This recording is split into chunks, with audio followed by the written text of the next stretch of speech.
अस्सलाम वालेकुम स्टूडेंट्स। बच्चों, ये एक टॉय है जो आप लोगों ने अपने इर्द गिर्द देखा हो शायद कभी।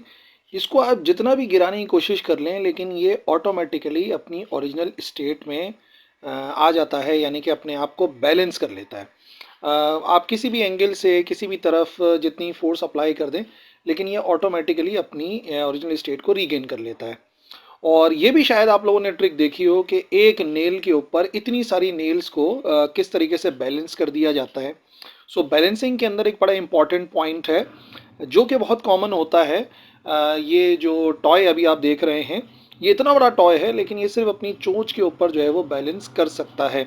इन तमाम ये जो आपको नज़र आ रहे हैं एग्जाम्पल्स, इसमें एक ही रीज़न है और वो रीज़न है सेंटर ऑफ मास को समझने का और सेंटर ऑफ ग्रेविटी को समझने का। यानी जब भी आप किसी बॉडी को बैलेंस करना चाहते हैं तो सेंटर ऑफ मास और सेंटर ऑफ ग्रेविटी बहुत अहमियत रखता है। तो चलिए शुरुआत करते हैं सेंटर ऑफ मास की डेफिनेशन से। देखिए, एक बॉडी जो है वो बिहेव करती है कि उसका सारा जो मास है वो कंसंट्रेट हो गया है एक पॉइंट के ऊपर, और उस पॉइंट को कहते हैं सेंटर ऑफ मास या सेंटर ऑफ ग्रेविटी। हालांकि जो अर्थ है वो तो उस बॉडी के हर पार्ट को अट्रैक्ट कर रही होती है, लेकिन आमतौर पे एक ऐसा पॉइंट होता है जहां पर हमें ऐसा लगता है, ऐसा अपेयर होता है कि उस ऑब्जेक्ट का सारा मास वहीं पर ही मौजूद है। होता नहीं है लेकिन ऐसा अपेयर होता है, और यही वो पॉइंट होता है जहां से आप उस बॉडी को बैलेंस कर सकते हैं।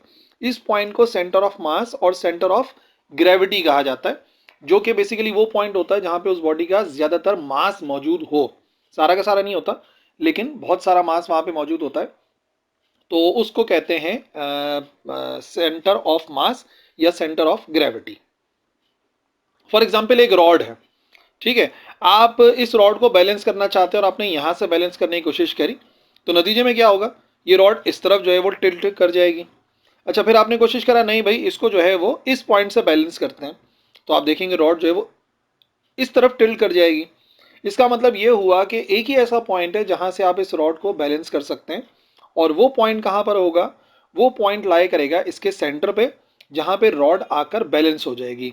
और ये जो पॉइंट होता है, इस पॉइंट को सेंटर ऑफ मास या सेंटर ऑफ ग्रेविटी कहते हैं, जिसे पॉइंट जी से जाहिर किया जाता है।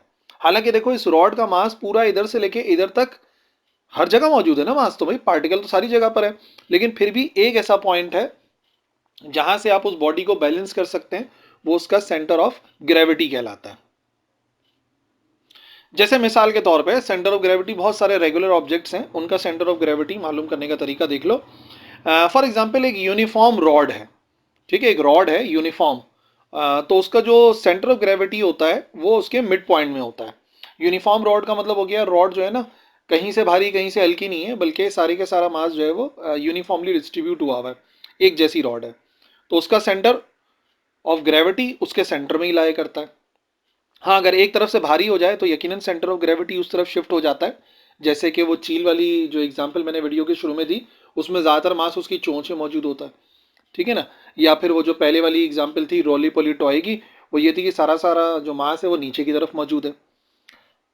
सेकंड हो सकता है कि एक स्क्वायर है या एक रेक्टेंगुलर शीट है, ऊपर आपको स्क्वायर नजर आ रहा है और नीचे एक रेक्टेंगुलर शीट नजर आ रही है। इनका जो सेंटर ऑफ ग्रेविटी होगा वो डायगोनल्स के इंटरसेक्टिंग पॉइंट के ऊपर लाई करता है। क्या मतलब, इस कॉर्नर को अगर आप अपोजिट कॉर्नर से मिला दें तो उसको डायगोनल कहते हैं, या इस कॉर्नर को अपोजिट कॉर्नर से मिला दें तो उसको डायगोनल कहते हैं। जैसे ये आ गया एक डायगोनल, ये आ गया एक डायगोनल, तो जहां पे दोनों डायगोनल्स ने एक दूसरे को इंटरसेक्ट किया है, वो जो पॉइंट है उसे सेंटर ऑफ ग्रेविटी कहेंगे, ठीक है। इसी तरीके से अगर आपने सेंटर ऑफ ग्रेविटी मालूम करना है इस यूनिफॉर्म रेक्टेंगुलर शीट का, कहीं से बारी कहीं से हल्की नहीं है, यूनिफॉर्म है, तो उसके लिए आप डायगोनल बनाओ, जहां पे डायगोनल इंटरसेक्ट करेंगे ये जो पॉइंट होगा ये इसका सेंटर ऑफ ग्रेविटी है। तो यूनिफॉर्म चीज़ों की एग्जाम्पल दे रहा हूं मैं आपको ना। अच्छा, तीसरा, अगर कोई सॉलिड या हॉलो स्फेयर है, गेंद नुमाया जैसे फुटबॉल है, या कोई ठोस सॉलिड भी हो सकता है, पूरा स्फेयर भी हो सकता है, तो उसका सेंटर ऑफ ग्रेविटी उसके सेंटर में लाया करेगा। इसका सेंटर ऑफ ग्रेविटी, ये आपने बना दिया एक इसका स्ट्रेट लाइन जो सेंटर से पास हुई, ये भी आपने बना दी, तो जहाँ पर ये दोनों मीट कर रही हैं वो इसका सेंटर ऑफ ग्रेविटी हो जाएगा। आप जितनी लाइंस बनाओगे वो एक ही पॉइंट पे मिलेंगी, जो कि इसका सेंटर ऑफ ग्रेविटी वाला पॉइंट होगा। इसी तरीके से अगर एक रिंग है यूनिफॉर्म सर्कुलर रिंग है तो उसका सेंटर ऑफ ग्रेविटी कहाँ लाया करेगा? तो सेंटर ऑफ ग्रेविटी कभी कभार बॉडी के अलावा भी लाया कर सकता है, बॉडी के बाहर भी लाया कर सकता है। जैसे कि अभी आप देखो, यहाँ पर हमने बना लिया एक, यहाँ पर बना लिया, तो सेंटर ऑफ ग्रेविटी जो है वो जो रिंग है उससे बाहर लाया कर रहा है। यानी कि अगर आप उसको बैलेंस करना चाहते हैं तो उसको आप यहाँ इस पॉइंट से बैलेंस कर सकते हैं। यकीनन कोई ना कोई चीज़ आपको लगानी पड़ेगी इस पॉइंट के ऊपर फोर्स अप्लाई करने के लिए, लेकिन ये बाकी कहीं से भी बैलेंस नहीं हो सकता क्योंकि ये इसका सेंटर ऑफ ग्रेविटी है जो कि एक्चुअली उस बॉडी से बाहर लाई कर रहा है। अच्छा, सेंटर ऑफ ग्रेविटी एक सॉलिड या हॉलो सिलेंडर है तो वो उसका मिड पॉइंट होगा। सिलेंडर कुछ इस शक्ल का होता है ना, तो इसमें आपको क्या करना पड़ेगा, पहले आपने समझ लो सिलेंडर को अगर ऊपर से देखोगे ना तो आपको एक सर्कल नजर आएगा, नीचे से देखोगे तब भी आपको एक सर्कल नजर आएगा। तो सबसे पहले तो आपको उस सर्कल का सेंटर निकालना पड़ेगा। डायगोनल बनाओगे तो सर्कल का सेंटर आ जाएगा। इसी तरीके से नीचे आप बनाओगे, ये आ गया सर्कल का सेंटर। अब एक पूरी लाइन जो है जो इसको मीट करेगी, तो उस पॉइंट, इस लाइन का जो मिड पॉइंट होगा वो इसका सेंटर ऑफ ग्रेविटी कहलाएगा। ठीक है, तो सेंटर ऑफ ग्रेविटी बहुत सारी जो रेगुलर ऑब्जेक्ट्स है ना उनके सेंटर ऑफ ग्रेविटी मालूम करने के यही तरीकेकार है और ये यूनिफॉर्म चीज़ें हैं। बाकी अगर सेंटर ऑफ ग्रेविटी कहीं और आपने शिफ्ट करना है तो आप कहीं से उसको भारी कहीं से हल्का बना सकते हैं। ठीक है, अच्छा जी, सेंटर ऑफ ग्रेविटी अगर ट्राइंगुलर शीट है, एक शीट है जो कि ट्राइंगुलर है, तो उसका सेंटर ऑफ ग्रेविटी कहाँ लाया करेगा? ये आगे एक ट्राइंगुलर शीट, इसको बनाना पड़ेगा इनका मीडियन। अच्छा, मीडियन क्या होता है पहले मैं आपको बताऊं। ये जो एक कॉर्नर है इसको आप मिला दें सामने वाली लाइन के मिड पॉइंट से, सही है, या ये जो कॉर्नर है इसको आप मिला दें सामने वाली लाइन के मिड पॉइंट से, और इस कॉर्नर को मिला दें सामने वाली लाइन के मिड पॉइंट से, तो ये मीडियन कहलाते हैं। देखो इस तरीके से ये एक बना दिया, मिड पॉइंट से मिला दिया, इसको भी मिड पॉइंट से मिला दिया और इस कॉर्नर को भी सामने वाले के मिड पॉइंट से मिला दिया, तो ये एक ही पॉइंट पे एक दूसरे को इंटरसेक्ट करेंगे अगर यूनिफॉर्म ट्राइंगुलर शीट है, और वही जो पॉइंट होगा वो पॉइंट कहलाएगा सेंटर ऑफ ग्रेविटी। ठीक है बच्चों, तो 6 मिसालें मैंने आपको दे दी जिसमें रेगुलर चीज का सेंटर ऑफ ग्रेविटी मालूम करने का तरीकेकार बता दिए। लेकिन चीज हमेशा रेगुलर तो नहीं होती, कभी कभार चीज इररेगुलर भी होती है। तो कैसे मालूम करेंगे सेंटर ऑफ ग्रेविटी किसी इररेगुलर शेप्ड थिन लेमिना का? ठीक है, कोई गत्ते का टुकड़ा या कोई भी सैंपल है जो कि इररेगुलर शेप्ड है, इस शक्ल का है, तो अब इसका सेंटर ऑफ ग्रेविटी कैसे मालूम किया जाए भाई? ये तो थोड़ा मुश्किल हो जाएगा ना कि आप किसको किससे मिलाओ, तो ये तो कुछ लॉजिक ही नहीं बन पा रही। सेंटर ऑफ ग्रेविटी तो कहीं भी शिफ्ट हो सकता है, तो उसके लिए एक तरीकेकार है, प्रैक्टिकल है, एक्सपेरिमेंट है जो हमें परफॉर्म करना पड़ता है, जिससे आप इस इररेगुलर शेप थिन लेमिना का सेंटर ऑफ ग्रेविटी मालूम कर सकते हैं। स्टेप नंबर 1, सबसे पहले आप क्या करें कि जो भी आपको थिन शीट या लेमिना मिल रहा है उसके आप 3 होल्स कर लें। ठीक है, और एजेस के करीब कर लें कहीं पर भी। अब इतने सारे इसके आपको कॉर्नर नजर आ रहे हैं, किसी भी कॉर्नर के इर्द गिर्द या 3 होल करने हैं आपने, बस कोशिश करें कि एजेस के करीब हो। एक ये कर दिया, एक ये कर दिया, एक ये कर दिया, और हर एक को नाम भी दे दिया ABC, ताकि बात करने में आसानी हो जाए, तो मैंने उन होल्स को नाम भी दे दिया। अब स्टेप नंबर 2 में आपने क्या करना है, आपने इस लेमिना को सस्पेंड करना है, लटकाना है freely from one hole on iron stand through a pin. एक पिन के थ्रू आप जो है वो लटका दें, किसी डायरेक्ट पिन के अंदर लटका दें या फिर किसी थ्रेड के थ्रू जो है वो आप एक आयरन स्टैंड से लटका दें। ये एक आयरन स्टैंड है, इससे आपने एक धागा बांधा और उस धागे को आपने जो है वो थिन शेप लेमिना पे किसी भी एक होल में, जैसे मैंने फिलहाल बी में जो है ना उसको बी से लटका दिया, तो ये ऑटोमेटिकली एक खास शक्ल के अंदर अरेंज हो जाएगा, थोड़ा बहुत झूल कर। आपने इसके रुकने का इंतजार करना है ताकि ये फ्रीली हैंग हो जाए। अब आपने क्या करना है, अब आपने एक प्लम लाइन या किसी वेट को लटकाना है धागे की मदद से।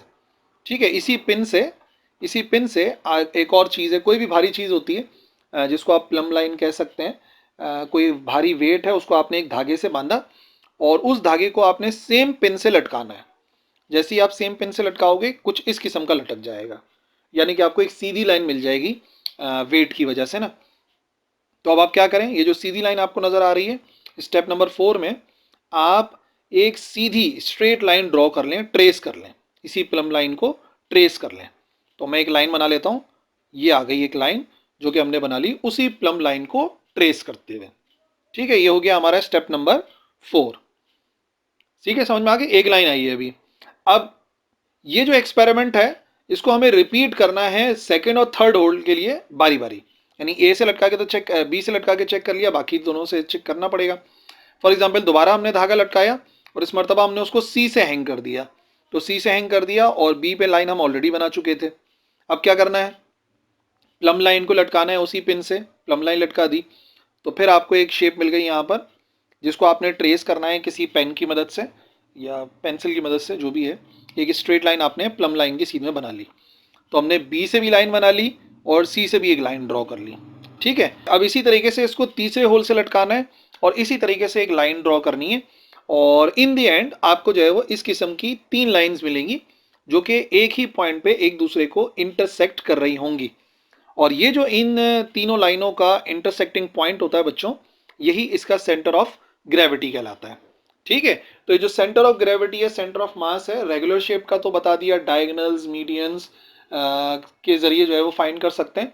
और अगर कोई इरेगुलर शेप्ड थिन लेमिना है तो उसका सेंटर ऑफ ग्रेविटी इस तरीके से मालूम करते हैं। पर याद रहे, हमने जितनी भी एग्जांपल्स ली हैं वो यूनिफॉर्म ली हैं।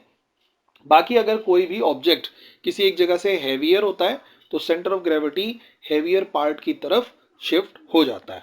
ठीक है बच्चों, तो बस ये था आज का हमारा lecture about centre of mass या centre of gravity. I hope आपको समझ में आ गया होगा। अगर आपको कोई क्वेश्चन है तो आप कमेंट सेक्शन में लिख सकते हैं, मैं इंशाल्लाह ज़रूर रिप्लाई करूँगा। That's all for this video. अल्लाह हाफिज़।